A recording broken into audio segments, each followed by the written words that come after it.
Buenos días, bienvenidos al video resumen de la publicación El mito de cobrar dividendos. Esto lo escribí hace un par de horas en base a varias consultas que he recibido a lo largo del tiempo por parte de clientes que quieren armar una cartera basada en el cobro de dividendos a largo plazo para vivir, si se quiere, de ingresos pasivos de ese cobro de renta por parte de los dividendos pagados por las empresas.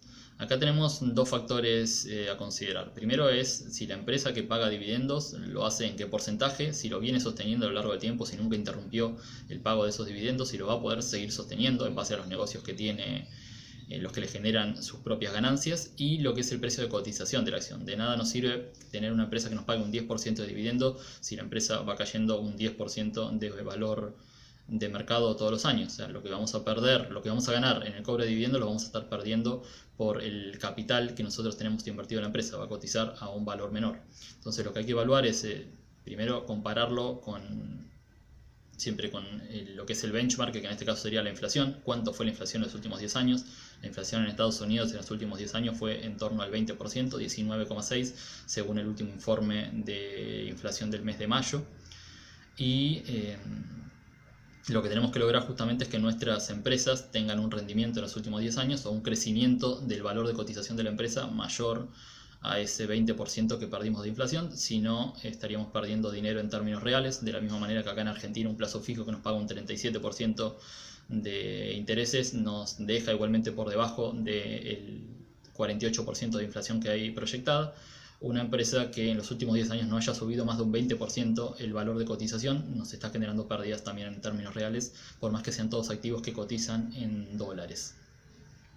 En este caso tomé varias empresas, son 100 empresas distintas que han tenido un rendimiento por encima del 20% anual y que pagan un dividendo atractivo en torno al 3% anual. Ahí tomé como ejemplo la empresa Verizon, que paga un dividendo del 4,43% anual y creció un 50,83% en los últimos 10 años, lo que es el valor de cotización de la empresa. A Pfizer, que paga un dividendo del 3,88% y creció un 107% en los últimos 10 años. Kimberly-Clark, que paga dividendo del 3,29% y creció un 103%. Merck, que paga dividendo del 3,29% y creció 130%. Coca-Cola, que ya es conocida por todos, que paga dividendos del 3,06% y creció en los últimos 10 años un 57,59%. 3M, que ya junto con Pepsi pagan dividendos por debajo del 3%, 3M 2,95% y Pepsi 2,78%, y ambas crecieron más del 100% en los últimos 10 años. Entonces, con esta cartera en promedio tenemos un rendimiento en estas 7 empresas de distintos sectores del 3,38%. Y acá lo importante a destacar es que ese 3,38% anual no se cobra de manera íntegra. Primero tenemos un descuento del 30% del fisco norteamericano, igual que acá tenemos impuesto a las ganancias. En Estados Unidos se paga impuesto a las ganancias, que se descuentan de lo que es el pago de dividendos. Y por otro lado, la gente que invierte a través de CDR tenemos un descuento del 8,4% por parte del Banco Comafi de lo que es el cobro del dividendo bruto.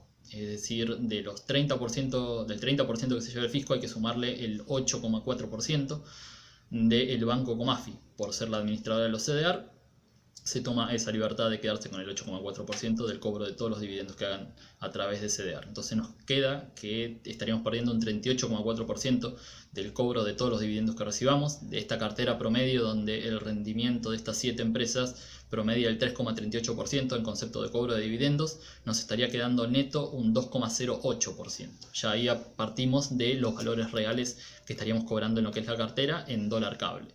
Ahora, para una cartera de inversión de 1 millón de pesos, que ya es un valor por ahí considerable, con un dividendo que se paga anualmente del 2,08%, estaríamos ganando solamente en concepto de dividendos 20.800 pesos por mes.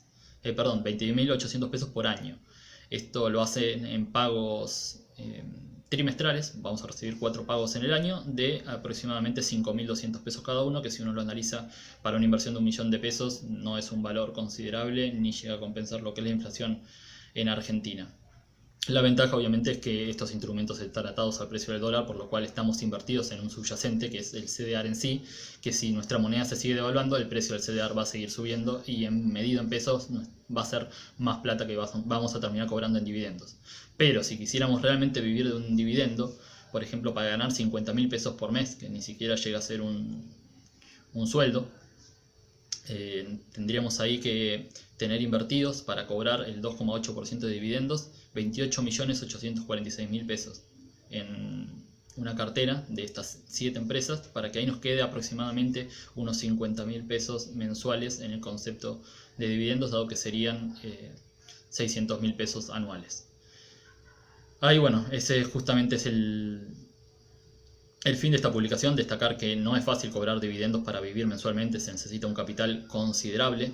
Y por otro lado, analizar si también realmente es una buena inversión. Por un lado, uno tiene ese flujo mensual o cuatrimestral o trimestral del cobro de dividendos y tiene esa tranquilidad que todos los meses va a cobrar algo, pero lo uno siempre tiene que terminar haciendo es analizar la rentabilidad a largo plazo. En el promedio de esta cartera, de estas 7 empresas, donde es atractivo el cobro de dividendo, las acciones crecieron en los últimos 10 años un 94,97%, es decir, prácticamente nos duplicó el capital que teníamos invertido durante 10 años y adicionalmente hemos recibido el cobro de los dividendos en torno al 2% durante todos esos 10 años.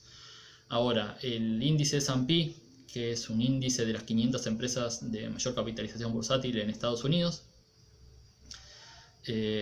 pagó en promedio también un 3% en concepto de dividendos, que después de descontar todas las comisiones nos queda también en torno al 2% el cobro de dividendo anual, y ya es un índice que compone a 500 empresas de distintos sectores y distintos rubros en Estados Unidos. Ese mismo índice en los últimos 10 años creció un 225%, es decir, más del doble de lo que creció una cartera que nosotros armamos únicamente para lo que es el cobro de dividendo. Así que me parece que por ese lado pierde absolutamente todo el sentido tener pensado armar una cartera a largo plazo donde el único objetivo sea cobrar el dividendo, si analizando también a largo plazo nuestra pérdida de capital va a ser mayor, porque invirtiendo en un índice hubiéramos logrado triplicar el capital, porque un rendimiento del 100% lo duplica, un rendimiento del 200% lo triplica.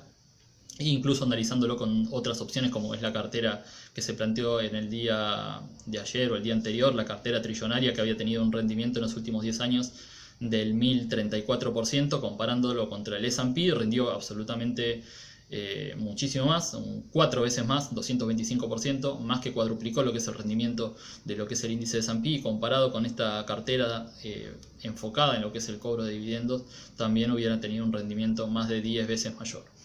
Así que en resumen, es linda la idea de tener una cartera de dividendos para cobrar ese ingreso pasivo sin hacer absolutamente nada, pero no me parece que debería ser el objetivo por el cual uno conforma una cartera. Viendo los rendimientos que realmente otorga, es preferible armar una cartera cuyo objetivo final sea la apreciación a lo largo del tiempo, y la mayoría de las empresas terminan pagando algún dividendo. Si bien muchas de las empresas del sector tecnológico suelen tener muchos negocios para desarrollar y gran parte del capital lo reinvierten, por ejemplo Apple no paga un dividendo mayor al 1% anual, es preferible eso porque a lo largo del tiempo ese dinero que no se lo pagan al accionista, que además pierde el 30% en concepto de impuestos, lo termina la empresa pudiendo reinvertirlo en su propio negocio, haciéndolo crecer más a lo largo del tiempo, más rápidamente.